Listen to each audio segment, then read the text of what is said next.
ಜಗದೊಡೆಯನಾದ ತಂದೆಯನ್ನು ಸಭೆಯಿಂದಾಚೆಗೆ ದಂಡಿಸುವುದು ಸಾಮರ್ಥ್ಯವಂತಾಯಿತೆ. ಪಾಪಿ, ಜಗದೊಡೆಯನಾದ ಶ್ರೀಕೃಷ್ಣ ಪರಮಾತ್ಮನನ್ನು ಇಷ್ಟೊಂದು ಜರಿದಾಡುತ್ತಿರುವೆಯಲ್ಲ, ನಿನ್ನ ಬಾಯಿಗೆ ಹೂವು ಬೀಳಬಾರದೆ. ಹಿಂದೆ ನೀನು ದ್ರೌಪದಿಗೆ ವಸ್ತ್ರಾಪಹರಣ ಮಾಡಿದ ಕಾಲದಲ್ಲಿ ಭೀಮಸೇನನು ತನ್ನ ಗದೆಯಿಂದ ನಿನ್ನ ತಡೆಯುವುದಾಗಿ ಪ್ರತಿಜ್ಞೆ ಮಾಡಿದ್ದರಿಂದ ಅದನ್ನು ತಪ್ಪಿಸಿ ನಿನ್ನನ್ನು ಕಾಪಾಡಬೇಕೆಂದು ರಕ್ಷಿಸಿಕೊಂಡಿದ್ದ ಈ ಲೋಕೋತ್ತರ ಕೋದಂಡವನ್ನು ಈಗಲೇ ಮುಳುಗಿಸಾಡುವುದು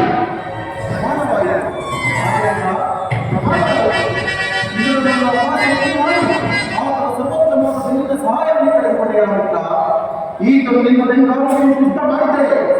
ಈ ಮೂರು ಲೋಕದಲ್ಲಿ ನಿಮ್ಮನ್ನು ಜಯಿಸುತ್ತಿದ್ದವರು ಯಾರಿದ್ದರು? ಈ ಬಿಲ್ಲನ್ನು ಎಂದಾದರೂ ಬಿಲ್ಲಲ್ಲಿ ಯುದ್ಧವನ್ನು ಮಾಡಿಸುವುದನ್ನು ನೋಡಿದೆಯಾ ಅಥವಾ ಕೇಳಿದೆಯಾ? ಅವನ ಬಿಲ್ಲಿಂದಾಗಬೇಕಾದ ಸಹಾಯವೇನು ನಮಗಿಲ್ಲ, ಸುಮ್ಮನೆ ಹಿಡಿದು ಬಂದಿದ್ರ.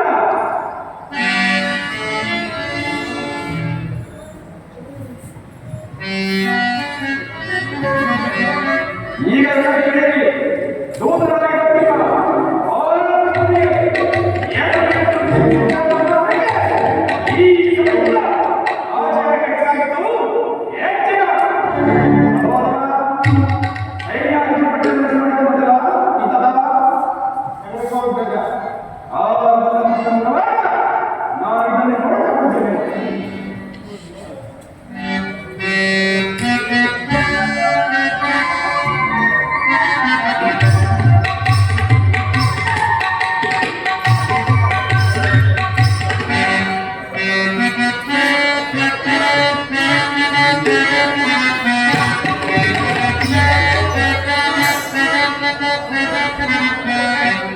Guru ke